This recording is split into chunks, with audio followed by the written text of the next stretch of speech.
Hey, everybody. Hello, and welcome to Coffee with Kenobi Facebook Live. I am your host, Dan Z. Thrilled to be with you once again on Monday evening. It's great to see everyone. My goodness, it feels like it's been a long time, but it really hasn't. We've got a lot of fun tonight. I'm changing up the format just a little bit to spice things up for us. And it's great to see all of my people here. I'm going to say hello. Let's see who we've got. We've got Mary. Hello, Mary. Happy Monday to you. Ross, good to see you, my friend. Tyler, hello. Minta, happy CWK Day to you. I love that you say that. That's really cool. Eric, good to see you, man. Jim, you as well. Tim, hello. General Kenobi, you are a bold one. Yes. All right, audio's a go. That's great. I had a little more time to do a bit of sound check stuff earlier today, so I'm glad to see that. Very, very good. Well, again, welcome everybody. I'm your host, Dan Z. Excited to be here with you every Monday night at 8 o'clock p.m. Central Standard Time. We've got a lot of fun stuff, so of course we're going to do our top five least favorite characters. I'm looking forward to the way that you all articulate how you feel about this. It was a very challenging list. Not so hard to come up with a list, although we'll get into that. Kind of hard to sort of think about how I want to articulate things, but I think the Force will be with us tonight. We're also going to look at some Star Wars news, and we're going to continue our book study of The Rise of Skywalker. We're going to go a little more quickly with that one as well. So let's go ahead and jump into our first segment. New one, what's brewing in Star Wars? This is going to be, I thought it would be fun to kind of go through at the beginning of each show looking at news, Star Wars news, that is. Things going on in the world of Star Wars, collecting events, although there aren't a lot of events right now, but a lot of good stuff. So the first one, I don't really have an image for it per se, but I think you know what it looks like. It sounds like Disney has given permission for movie theaters to show The Empire Strikes Back because of the 40th anniversary out. So I know in my local area, Peoria Riverfront Museum is going to be showing it, and it's going to be showing it drive-in. So if you're a longtime listener of Coffee with Kenobi, you know that drive-in movie theaters have a very special place in my heart because that's the first place I ever saw A New Hope, and that was at a drive-in in New Orleans, Louisiana in the summer of 1978. So knowing that I can go to a drive-in and see The Empire Strikes Back, which I've never seen in a drive-in, I don't know that too many people have. I'm not even sure historically if The Empire Strikes Back was ever shown in a drive-in movie theater. But we're going to do it. Mason, Z, and I are going to go next week, maybe this weekend, and check it out. I'm very, very excited about it. We're going to the Gibson City Drive-In in Central Illinois, actually. So if you want to join us, maybe we will see you there. It's going to be a lot of fun. Of course, we've seen Empire a bunch of times. You know it's one of my favorite movies. And speaking of, if you've been listening to CWK Pour Over, you know that our popular Top 10 series is continuing. This time it's a Top 15. Last weekend on Sunday we released shows movies 11 through 15 of our favorite movies. It's been a great time collaborating, figuring out what I liked. And we tried to sort of, of course Star Wars is going to show up naturally, but we tried to kind of keep it open to lots of different things, a lot of different possibilities. So be sure to check it out on CWK Pro over on our Patreon page if you haven't done so already. Minta says, I hope the drive-in theater in Vermont shows it. You know what, Minta? I would totally check. I would check their sites after the show, of course, but I would check their sites and see what they can find because it's going to be worth it. Eric, same thing. It looks like you guys are pretty close to each other. Tyler says, I'm loving your pour over topics. Can't wait to hear 10 through 1 on your favorite movies. Thanks, Tyler, and I liked your feedback too. We'll definitely be sharing that on a future pour over, but it's been fun seeing all of you who are our Patreon contributors adding to your list on our Patreon page. That's been cool. And Jim echoes that. Pour over was a lot of fun to listen to this week. As always, thank you so much, man. I appreciate that. Daniel says we have a few pop-ups, but not seen this one scheduled yet here. Well, hopefully you'll get that chance, my friend, because I think it's going to be really, really special. Really special. Yeah, this weekend in Indy. There you go, Ross. You got to go, man. We should all watch it this weekend and sort of talk about our experiences at the drive-in. That'll be great fun. All right. So speaking of fun and Star Wars news, this isn't exactly new, but we haven't talked about it on Coffee with Kenobi. We got an announcement of a lot of cool stuff coming out for The Mandalorian. Now, what we do know is that Adam Christopher is writing an original Mandalorian novel. As you can see there, we have no cover really officially yet. We don't know anything about the story, if it takes place before season 1, after season 1. We don't know. We know that it's called The Mandalorian. We don't know what the subtitle is. We know nothing.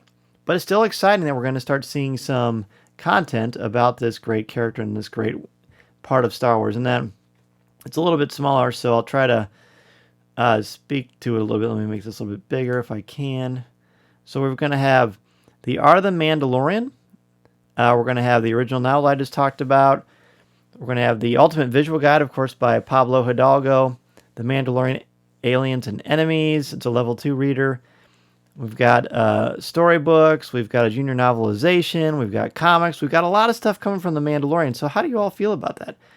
Are you looking forward to reading more about The Mandalorian and seeing more about that world? I certainly am. Jim says he's excited for the Mandalorian art book. Those books are always great. Yeah, the art books really are stunners. I do like those quite a bit. So that's going to be interesting to see kind of how that plays out, what it looks like. It feels like the art books have a hard time getting into the stores. They take longer for whatever reason. But as Jim was telling us, Jim Hill was telling me on a recent looking at Lucasfilm, they take up, they're bigger books, so you get less of them in a store and when you order a box of them. So that makes sense that it might take a little bit longer for them, or you'll have less availability. But yes, Mary says she hopes it's an origin story. That could be interesting. Tim is looking forward to the novel as well. I am certainly looking forward to it. Naturally, I'll read it. Certainly, we'll talk about it on the show. The challenge for me, though, is the story is so new and fresh that I hope they don't tell something that would be better to be seen on Disney Plus, personally. But I have faith in the team, and they'll do a great job. Adam Christopher is a great writer, so it's going to be fun. Minta also is excited, says the novel sounds great. Any other Star Wars news you want to talk about before we jump into our top fives? Top 5 least favorite characters in Star Wars. We'll try to just kind of briefly go over the news and what's going on in the world of Star Wars, and then we're going to jump right to the fun for sure. So, if you're ready, everybody, we're going to go ahead and look at our top 5 favorite things. It's going to be fun stuff. Again, if you can think of anything throughout the week, news-wise that you want us to cover on our live stream or on our podcast, please send me an email or a tweet, whatever you want to do, and we'll throw that into the show or into the live stream. And that goes with the questions that we ask at the end of the show as well. Okay, I think it's time. Let's do this. We're going to look at our top 5 least favorite characters in the world of Star Wars. So why did I come up with this topic? Let me get rid of that circle there. I came up with this topic because there are certain characters that just don't work for me in the world of Star Wars. Are they bad characters? No. Do they serve a purpose in the plot? Typically. And for some people, they love them, and that is great. If you like it or don't like it, that's fine. I'm just saying, for me, Dan Z, these are the ones that work the least for me, that I struggle with the most, for myriad reasons, which we're going to talk about right now. So if you're ready, we're going to jump right in. So my top 5 least favorite Star Wars character is Saw Gerrera. Now, I think Saw Gerrera is a very important character. I think he serves a very important purpose. He shows the challenges of the rebellion. Yes, we know Luke, Leia, Han later, once he gets used to kind of where he wants to be and defining himself as a hero. A lot of characters in the rebellion, he's the extreme side of a rebellion. He's an extremist. He's a terrorist. He's dangerous, but he's got real pain. His sister was killed, and that devastated him. That destroyed him. And so that all works. He's a complex character, but to me, he's one of my least favorites because he's depressing. He's mean. He does help raise Jyn Erso, which is obviously important, but he sort of abandons her. So that's just why and whenever he's on, I just know something bad's going to happen, or a character's not going to be treated fairly.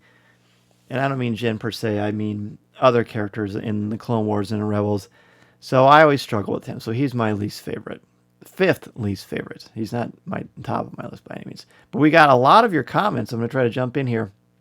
Minta says Zero the Hutt from Clone Wars. For whatever reason, he just irks me. Kidnapping Jabba's son didn't help.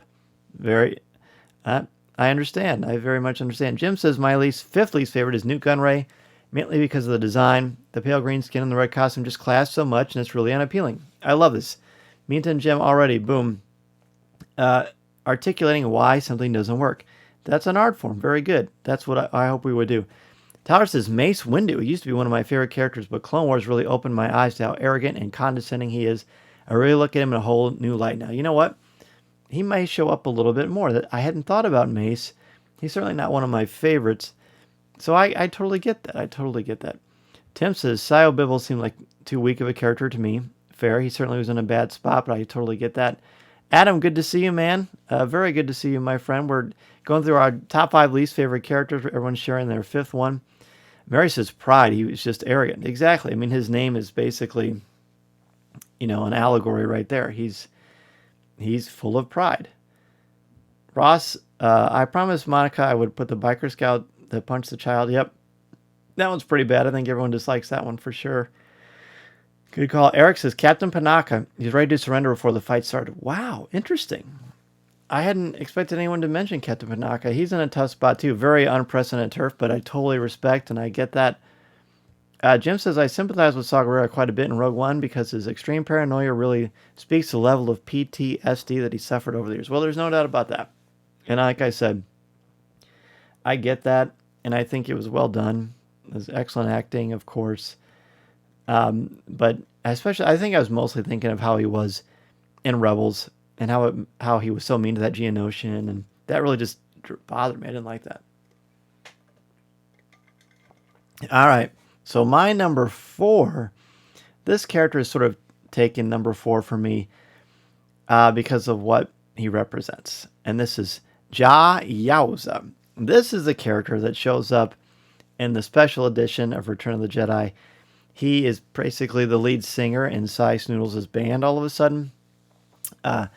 He sings, or Max Rebo's band, I guess. He sings over Cy Snoodles in this one, or they're like kind of a tandem. It's kind of like he's sort of the rapper in the song, I guess, that comes in when Cy Snoodles isn't singing.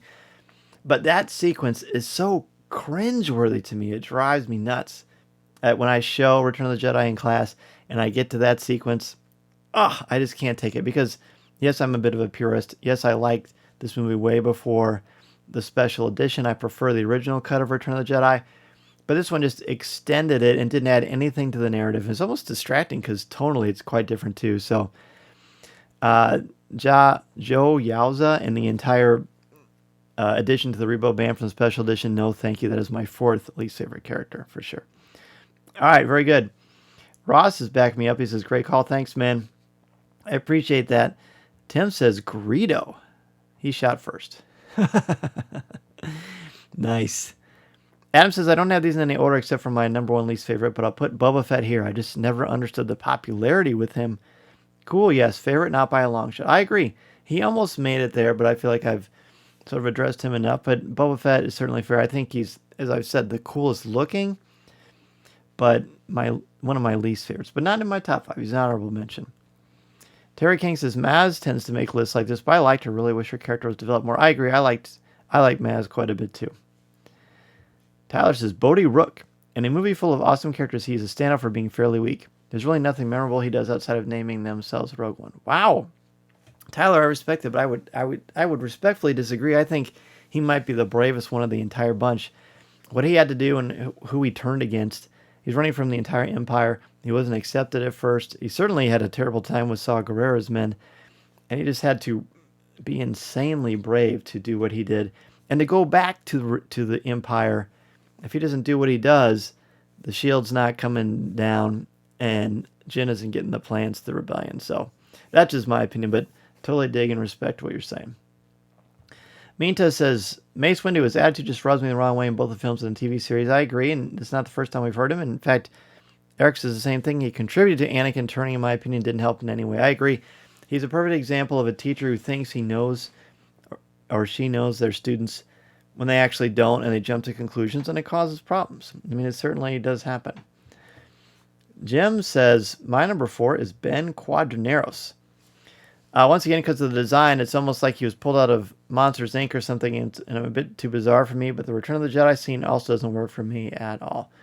Ben Quadinaros is very cartoony. That's that element of Lucas where he would insert some random things. There's always at least one character in each movie that I'm like, how does that fit the Star Wars mold? But it does because it's there, but it doesn't work for me either. So yeah, I get that. Ross says he's important for film history, but number 4, Jar Jar. Great for kids, not for me. Fair enough. I will say, and I've said many times, I know Mason feels the same. We love Jar Jar. We think he's funny. He didn't even bug me when I first saw him at 99. To me, the biggest challenge for the Phantom Menace is how long they are on Tatooine and the extended pod race sequence, but totally fair.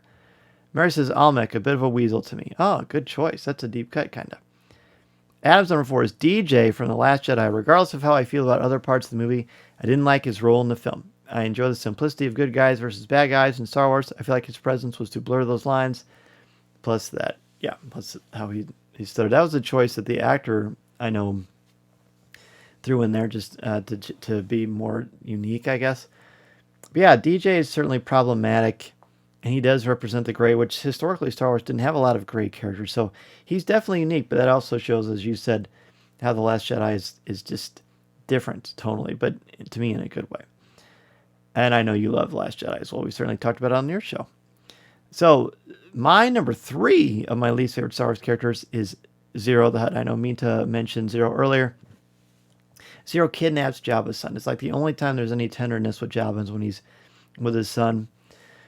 And just his style, his approach, I always found him very grating. Even the first time, when I first saw the Clone Wars in theaters, I liked the movie. I loved Ahsoka right away.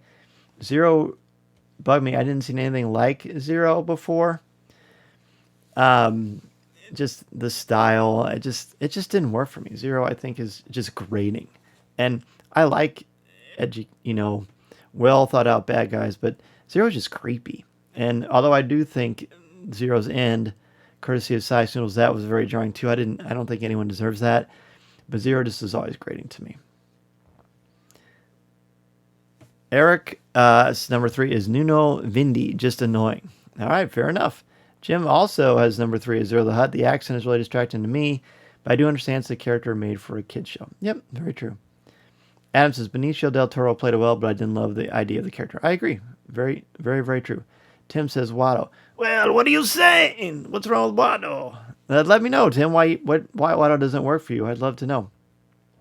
Tyler says, Hondo, a character I love to hate. He's so grating and irritating and scummy, but somehow he does find a way into my heart.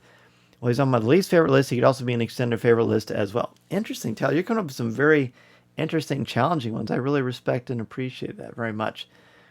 Wow, Hondo Ohnaka. Is Hondo on anybody else's list? He is certainly... I wonder how he changed for you as sort of time went on. Mary says Mace Windu for the same reasons everybody else said.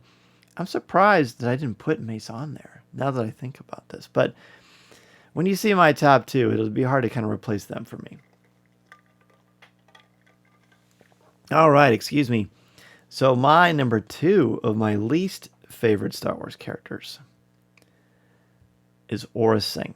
Now, a lot of people ranked Aurra Sing very, very high in their favorite bounty hunters. Again, great. I love it. It's okay to disagree, not be disagreeable, so I completely respect that. What I don't like about Aurra Sing is that she's really mean and nasty. Like, even when she's helping Boba Fett kind of grow into his own, she's obviously the least. There's nurturing and compassion, and then there's the other side of the fence, which is Aurra Sing. And, she kills clone troopers that are already helpless. I didn't like that. I mean, again, it's effective. These characters are sometimes necessary to tell stories a certain way, but I don't gravitate towards these kind of characters, even as the bad guys, per se. Minta's number 3 is DJ. Wasn't my favorite. He didn't seem to fit in all that well. Jim's number 2 is Salacious Crumb because of his laugh and design. He was scary to me as a kid. I found him to be incredibly unpleasant and creepy. Fair enough. Let's see. Oh, rats. Ross made me this great MP3 of Salacious Crumb laughing. I didn't add it to my program. I'll have to remember to do that, but pretend like I did. Okay, so Minta's number 2 is Palpatine's pure evil, period. Yes. Interesting. A lot of people would put him as their favorite bad guy, or at least he's definitely the most dangerous. Mason and I talked about that quite a bit.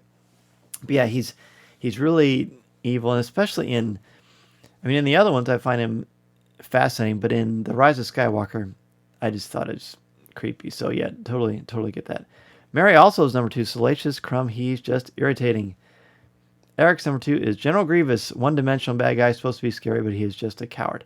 Eric, did you feel that way about him in the Tartakovsky animated Clone Wars 2D? I'd love to know your thoughts on that. 2, Boba Fett. Sure, he's super cool, but outside of that, he doesn't do much. He points his gun a couple times, then gets owned by an almost blind Han Solo. I just don't see the character appeal.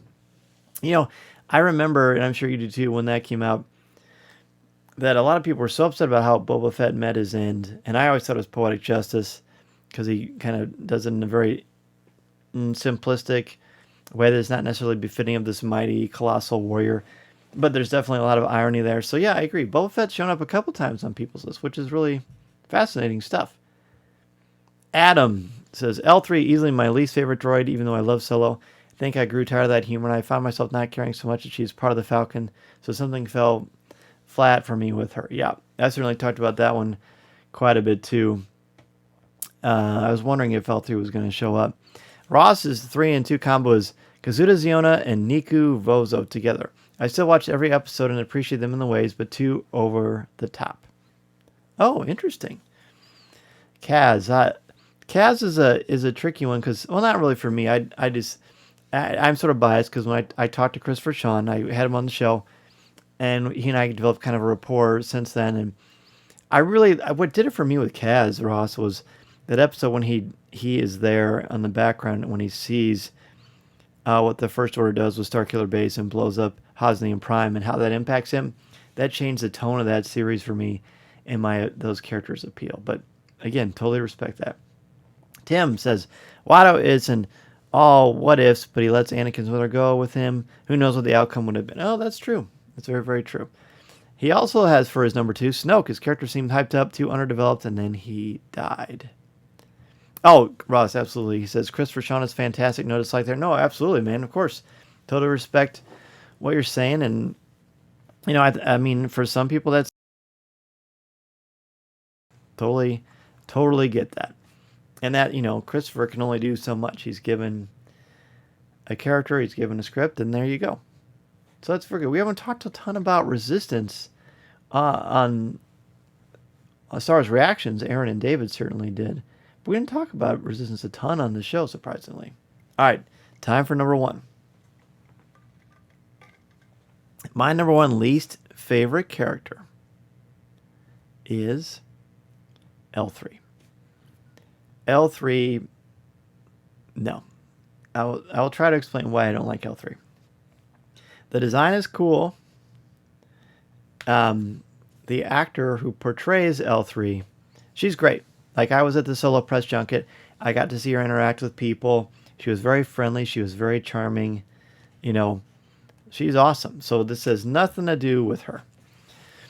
L3 is a character I find, yes, I know it's supposed to be a funny droid, and a lot of people like L3, and that's great. But for me personally, L3 was very abrasive, and L3 is supposed to be abrasive. I get that. I like very much that L3 had something that was important to her, to liberate droids.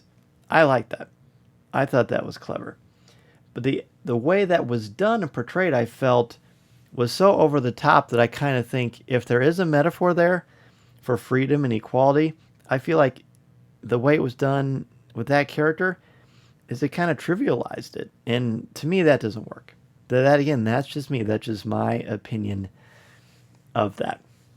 I think that is something that deserves a different approach like they did in Clone Wars with Anakin and slavery. That was very, very powerful.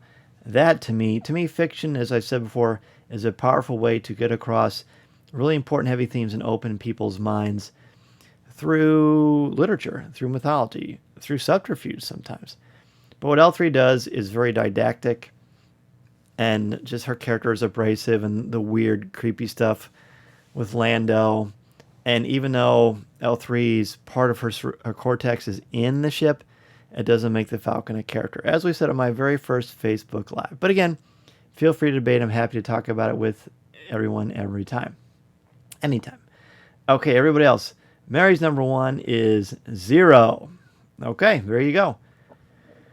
Tyler says Ponkrell. I had a feeling you were going to mention that based on what you said last week, Tyler. Very cool. Ponkrell, the absolute worst kind of person. I find no redeeming qualities in him. I could probably write an essay titled Why You Should Throw Ponkrell in the Trash. That's okay, Tyler. So how do you really feel? No problem. I will say the Lego of Ponkrell is pretty cool. But yeah, I agree. He's definitely not a very pleasant character. Yeah, the Scout Trooper. Yes, exactly. How could anyone do that? That is no good. Adam's number 1 is Admiral Trench. I also thought Adam might say Admiral Trench. I can't with him. The clicking in between words drives me nuts. Interesting. Jim's least favorite is the Ewoks. I understand the creator's intent behind them, but I've never gravitated to the cute aspect of Star Wars. Even as a kid, I always had trouble believing they could defeat Stormtroopers too. Oh, interesting. Okay, fair enough. Eric's number 1, General Hux, is by far my least favorite. Started out threatening, then became a caricature, became a joke character. I don't really like the end of Hux's arc in The Rise of Skywalker, and he was one that was a little inconsistent as well. So yeah, for sure. Tim, Jar Jar is not the character he played an important role, but just annoyed me. Totally fair. Jim, I would agree with your thoughts on L3 as well too. Okay, thank you. I appreciate that. Okay, Ross is hitting something that I was almost put. So Ross, I'm with you on this. Oscar Isaac is great, but Poe Dameron for me. Mom jokes, faux bro, from a privileged background of rebellion hero parents. He's constantly bailed out by others and never gets over the hump for me, though I keep trying. Don't hate me, everyone. Ross, we won't, man. And honestly, I liked him a lot more, but I didn't like where they took his character in The Rise of Skywalker. It felt inconsistent. So no, I get that. I respect that. And, you know, he almost made my list because of the third movie. And I almost put Poe Dameron, The Rise of Skywalker exclusively. Terry, as a kid, the Ewoks were okay, but as I grew older, I wondered why they weren't more savage considering what the Empire did to them. Not a big fan of them in recent years. Also, very fair. Ewoks, again, like Jar Jar and other things, I always liked them. Thought they were fun. The character that's cute, all the characters that are cute are in there to, you know, sell some plushes and make us go, ah, ooh. They usually work just fine for me. The character, I like the Porgs. I love the Porgs. So I guess, gosh, I can't even think of the name of the character all of a sudden. Help me out, everybody, in the comments. But the character in The Rise of Skywalker that helps 3PO so that he can translate the Sith transcriptions. What is that character's name? I can picture him. Help me out, somebody. But that one would be I was the least charmed by. But typically the cute characters work for me really, really well. Okay. Babu Frick. Yes, thank you. I don't know why I couldn't think of that name, but Babu Frick just didn't work for me. Agree to disagree. Absolutely. And that is the best part about this, Means. I appreciate it so much. I'm not sure what you're agreeing to disagree about, but feel free to chime in because I would love to know. But yeah, this is what's great about our Coffee with Kenobi Star Wars community. We don't always see everything exactly the same way, but we have different ways of articulating it, different things that move us, different things we're passionate about, and I love it. Having a disagreeing with someone's point of view is wonderful because you can open up your mind to how they feel and listen to their point of view as well. So that is wonderful. I appreciate that so much. So much. So Adams says, and it's a little cut off, but I'll read. Now that I've said that, I want to say that I actually love Salacious Crumb, Jar Jar, Ewoks, Watto, Dexter, basically all kinds of characters that others find grating. Find a lot of humor in them, and they're unique. And the reasons I love Star Wars. Very good. And everyone's helped me out with Babu Frick, which is good. Oh, Dio. Yes. Oh, Dio. Interesting. Now, Dio didn't bother me, but I will say that Dio didn't really seem to serve a purpose in the story. It was just something thrown in there, but didn't really do much action-wise. There's not a lot of agency, but a lot of people love Dio. We have a cute little remote of Dio. So Tyler says, I didn't even think of L3. She was kind of annoying, and I didn't really feel any emotion when she died. Now, I felt bad as far as how Lando reacted, because I know that was important to him. But I do get what you're saying for sure. So there you go. We did it. I knew that you all would. I'm very impressed to accurately and intellectually articulate how you feel about why something doesn't work for you, why these characters don't work for you, is great. I think it's a skill. I think you can find pearls in anything. As I've said last week, when you're a critic or when you're going to be critical or criticize, if you like everything or you dislike everything, to me that's sort of hard to find where your line is. How can we trust your opinion if everything is great or everything is no good? So you have to sort of have your own line, and then when you find it, then you can articulate how you feel. And you all did it beautifully. You certainly don't need any tips or advice from me. I was just impressed to be a part of this and be a part of the ride. So thank you so much for sharing things and sharing things the way that you did. These 5 are like least favorite flavors of ice cream for me. I'll enjoy them, but wish I was tasting a different flavor. Boom. There you go. Ross does it again. I like that. Yeah, exactly. It's not like none of these things keep me away from the movies or distract from my enjoyment of the movies. But those characters particularly don't always work particularly well. And how many times can I say particular? Apparently quite a bit. All right, so as we're going along, if you want to name other characters, certainly go ahead. We're going to go ahead and move on to our book study. It's going to be a little bit shorter today because I realized instead of going over every page and writing down everything that jumps up, because this isn't a classroom setting, I'm just going to point out a couple of key things that I think open up the mythology and are worthy of conversation. Again, as we're going along, feel free to weigh in on what I'm saying, or if you want to talk about another part of the novel or this chapter that I didn't talk about, then go right ahead. So go ahead and grab your books, everybody. We're going to go ahead and get started. So this is Chapter 7 of The Rise of Skywalker. And in today's conversation, we start out with Rey and the Force. Now, if you remember last week, I'm turning to page 88 as I do this, so feel free to join me if you want to. What we talked about last week was when Rey gets sucked down into the sand dunes, she's really kind of alarmed that why didn't she use the Force? Why didn't that take over? Why wasn't that instinctual to her? So right away, we actually get an answer to that. So this is great. Listen up. It says, she should have let the Force guide her when she and her friends were sinking into the sand. Rey wasn't sure what she would have done, but something. Calling on the Force was easy, but she needed to make it her first instinct. Leia had observed that her formative years on Jakku had taught her to look for tactile solutions to impossible problems. Leia thought that could be why it took so long for the Force to awaken inside her, and why it might take even longer to shake that kind of conditioning. Isn't that fascinating? I really am grateful to Ray Carson for giving us that explanation. I hadn't thought of it before. The reason Ray doesn't tap into the Force, or why the Force is sort of submerged in her for a long time, is she is a self-starter, and she is completely used to surviving on her own and relying only on herself. Growing up on Jakku without her parents, of course that would happen. So for her, her first instinct isn't to go to the Force, like someone who's been trained to use it their entire lives, but to try to rely on, her wit, her skills, her survival techniques. So I like that. I thought that was really, really clever. So then we meet, eventually they meet this Vexus, which is that snake. And there's just something really, really interesting in this thing that happens when she is in tune with the snake. And I'm on the top of page 93 now. This is this part where she's going to heal this thing. She just feels pulled towards it. And as she's moving along, I want to read this part too. It's her walking up this thing, which the way it's described, I think, is even more fearsome than it looks on the film. It's described as this massive creature that it's like oozing out this venom, and its breath is like blowing their hair back. And it's just it's much more gargantuan, at least in scope in the novel, than I think it is in the movie. But I don't have an actual comparison, so I'm not sure. So listen to this description of how she heals the Vexus. Again, that snake on the planet Pisana underground.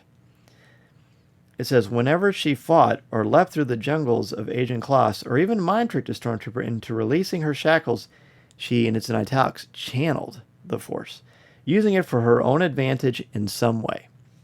But this would call for a different technique, something she learned from the Jedi texts when she was mending Luke's kyber crystal. This time, she would give. A hum resonated in her chest as she gathered something inside her, offering it up to the serpent, her own energy, her own life. It was part of the Force too, and she didn't have to keep it all to herself. So I love that. The Force continues to fascinate me. So that thing when she talks about, instead of channeling the Force, this time she's going to give to the Force. So, the Force is an energy field that surrounds us, penetrates us, binds the galaxy together. We know that midichlorians are part of the living Force. They're microorganisms inside our body. So we all have the Force in various degrees.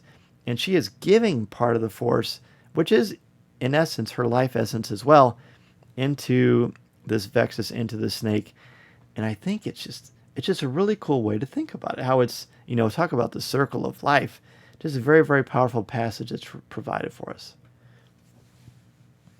Mary says, the first time we saw the movie, I remarked, this is why the episode of The Mandalorian dropped the day before the movie was released, to see the healing technique by the child. Exactly, Mary. And that's why when the child heals or uses the Force, it just takes something out of it. It's really, really cool. Minta has a great outlook, too. The Force doesn't belong to one being. This allowed her to share her energy to heal the creature. Exactly. So cool.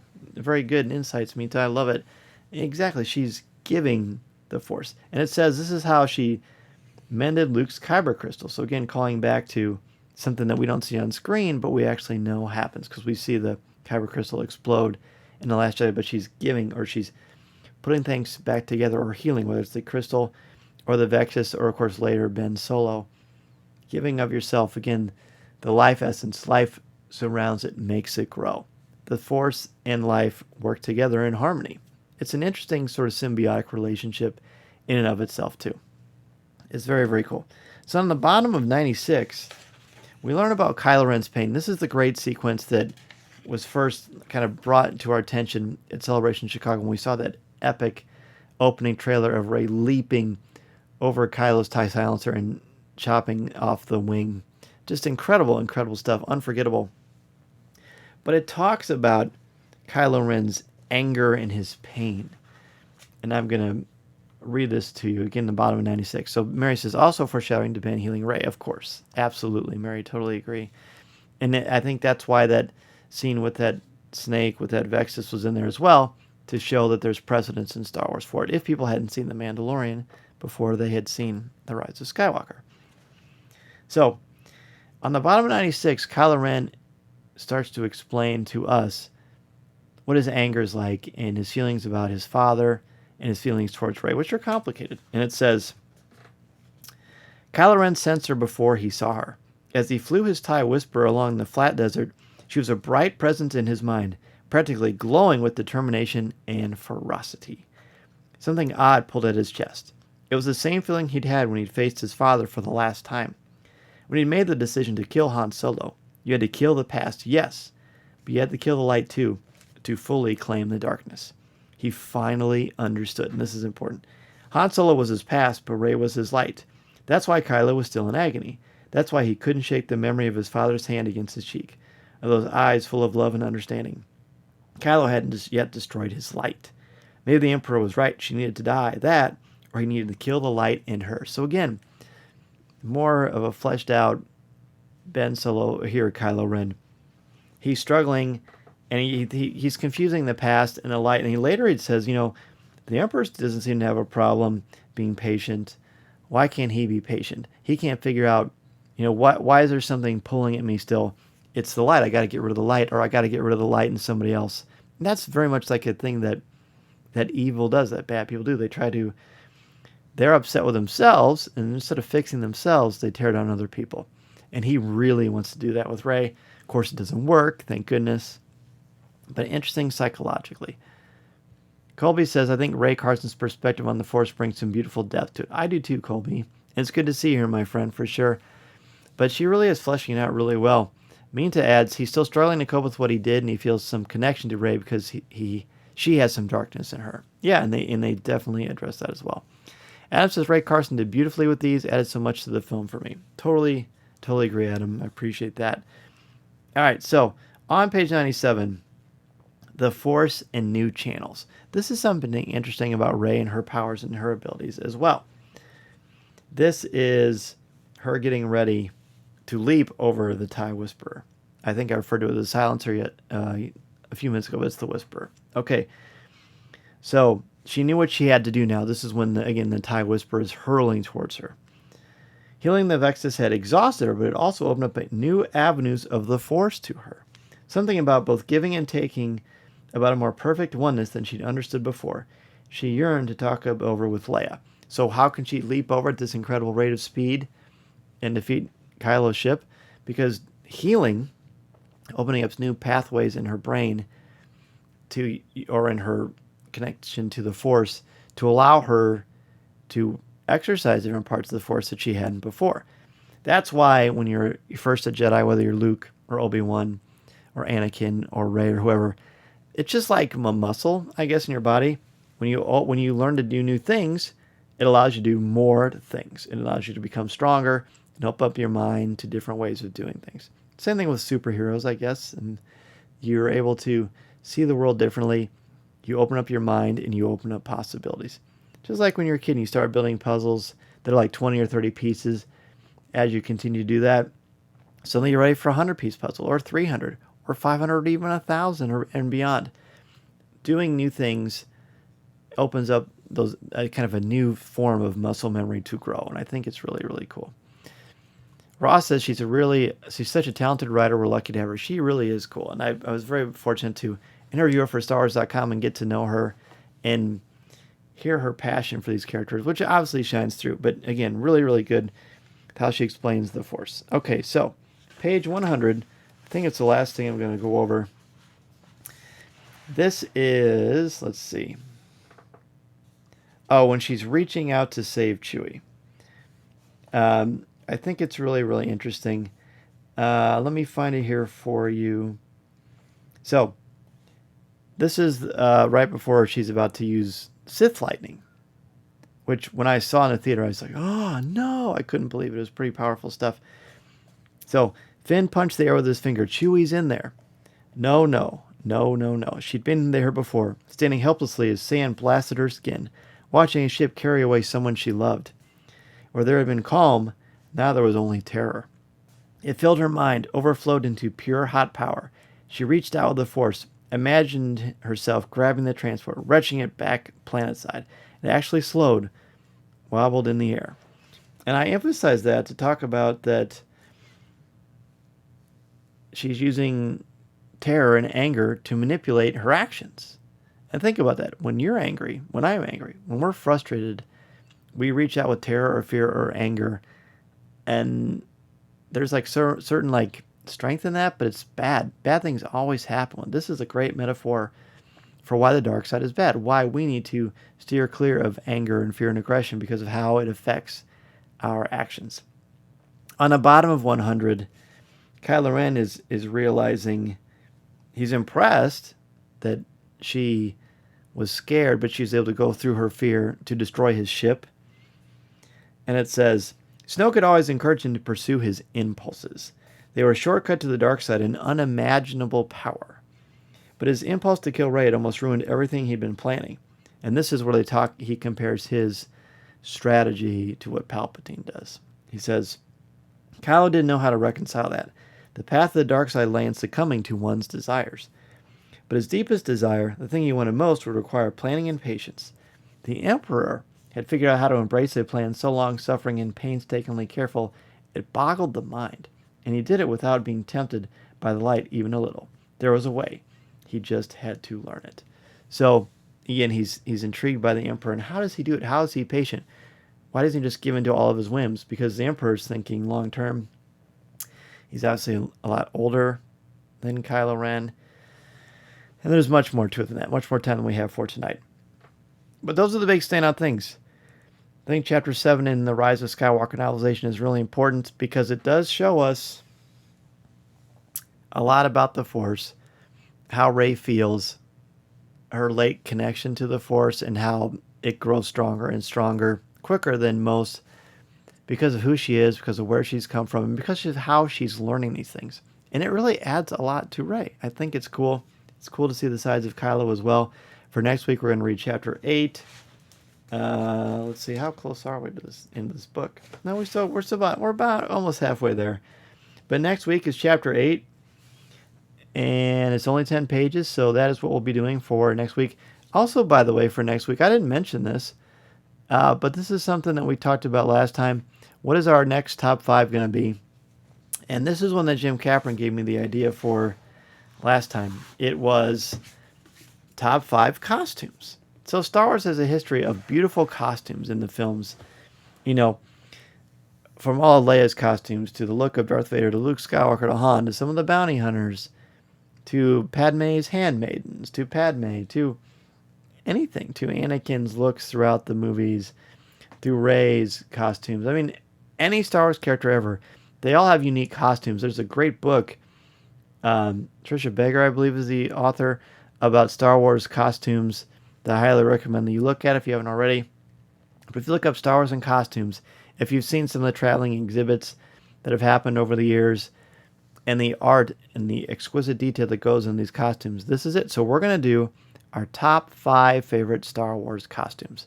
And maybe when you saw someone cosplay them, you thought, oh, that's great. I love the look of that character. I love that costume. Or maybe it's just something from a still in a book or a comic that you remember from the movie, or just seeing the films themselves and what speaks to you. So we're going to do top 5 favorite Star Wars costumes for next week, as well as Chapter 8 of The Rise of Skywalker.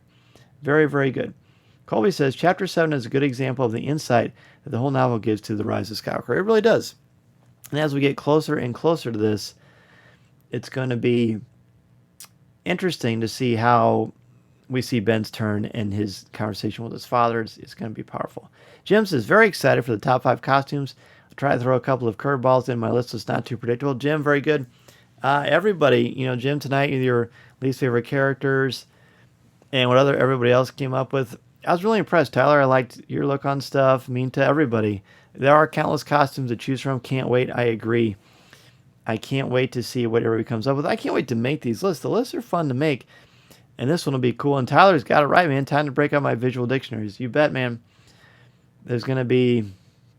And what might work for us for some characters doesn't work in other aspects. So you may like a costume and dislike the character, or like the character and not like their costume. And, there's a lot of ways you can go this, so it's really, really fun. So before we wrap up, does anybody have any questions they want to ask about Star Wars? Maybe there's something in Chapter 7 of The Rise of Skywalker that we didn't address. Maybe there's something from before. Maybe something has happened in the world of Star Wars news-wise that you want to throw in my direction. But I am happy to address anything that you have. If you have suggestions for future top 5s, I've certainly written a lot down from last week. But happy to talk about anything Star Wars related with the next few remaining minutes that we have on Facebook Live tonight. Again, it's always great to chat with you every Monday night at 8 o'clock p.m. Central Standard Time. We're going to try to move to more of this format where we start out with news. Then we're going to look at our top 5s. We'll do a book study or maybe some trivia. Different kinds of stuff. I want to keep it fun. So Minta says, not Star Wars related, but did you enjoy Hamilton? Minta, I loved Hamilton. Hamilton was great. So my wife surprised me, I believe, 2 years ago. We went and saw it in Chicago, and it was absolutely mind-blowing and my favorite musical of all time. And I purposely waited to listen to the music because I wanted to see it in the theater for the first time. So loved it. And then, of course, knowing that we get to see Lin-Manuel Miranda's, that is super cool. And I loved it. I still feel like seeing it live is a whole different experience. It's better than watching it on TV. But that's the same for everything, really. Sports, whatever. But I loved that. That was great. The cast is magnificent. I don't think there are enough superlatives to describe how wonderful Hamilton is. Amita, I'm assuming you loved it as well. Ross, all good. Now I have the Empire Strikes Back driving tickets for Saturday night. Okay, cool, man. That's great. Tim says, when is the Mandalorian novel supposed to come out? It's supposed to come out in December. They haven't given us a date yet, but we do know that it's supposed to come out in December. So definitely, Tim, be on the lookout for that. Very, very good. All right, well, everybody, a couple of quick reminders, of course. Be sure to pre-order the Star Wars book written by myself, Pablo Hidalgo, and Cole Horton, coming out October 20th, 2020.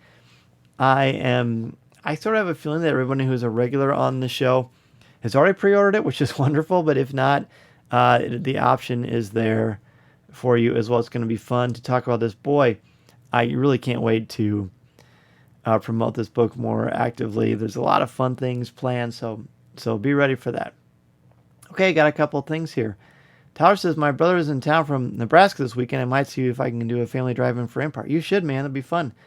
If you go to the one in Gibson City, be sure to let me know. I'll be sure to find you and say hello. Brian says, saw a fan made The Last Skywalker with past Jedi as ghosts helping Rey. Thoughts? I thought it was cool. And of course, that would have been wonderful to see that happen in the movie. It would have been reminiscent of what Lucas had originally planned for the end of Return of the Jedi, with the spirit of Yoda and Obi-Wan coming back to help. So who knows why they didn't do it. I mean, certainly the voices were effective, but I would have liked that as well. Brian, it would have been really cool. Ross is at a 66 drive-in. I want to go. It's my wife's birthday. Ooh, let him know, man, because that could be fun.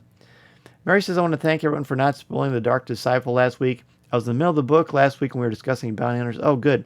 And I bet you loved it because it is great. Great. I'm so glad you liked it, Mary. It's one of my favorite novels. Christy Golden did a wonderful job. And it would have been awesome to see that arc in Clone Wars. But to be honest, the book made it even better. Probably. Usually I think big stories when I need to see them on the big screen. But that book really did a good job of doing it. It's going to be fun. So Ross is looking forward to it. Drive-in movie theaters are great. I saw A New Hope and The Phantom Menace at a drive-in. And again, hopefully soon, The Empire Strikes Back. Mary loved Dark Disciple. It was amazing. Good. I'm so glad. It's good. Book suggestions are always welcome here for sure.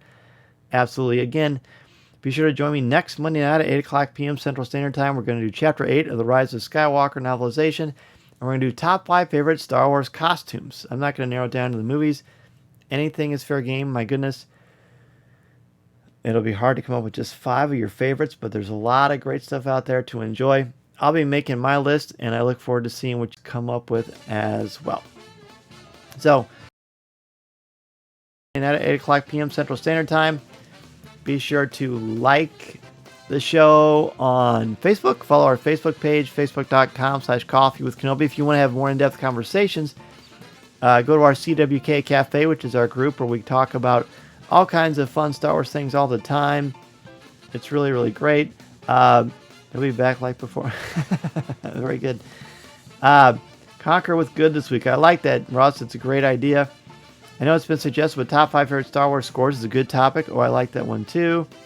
Jim, my pleasure, buddy. Jeff, thank you. Good to see you again. Mary, bye. Have a great week. Everybody, so much fun. Again, be sure to spread the word about Coffee with Kenobi. Let everybody know about our live show Monday night, 8 o'clock p.m. Central Standard Time. And if you, Terry, my pleasure, buddy. Happy to do it. Let everybody know. Have them join the conversation. The more people we have watching, it's great. I mean, we have people watching it live. We had a lot of people who watched it afterwards on Instagram and Facebook and on our YouTube channel, so be sure to subscribe there. Let everybody know on Twitter about Coffee with Kenobi. This week is going to be our 350th show. It's going to be a fun one, but hard to believe 350 episodes of Coffee with Kenobi. Very much looking forward to getting that podcast recorded and sharing that with each and every one of you. Until next time, everybody, have a great week, and I will see you next time. May the Force be with you.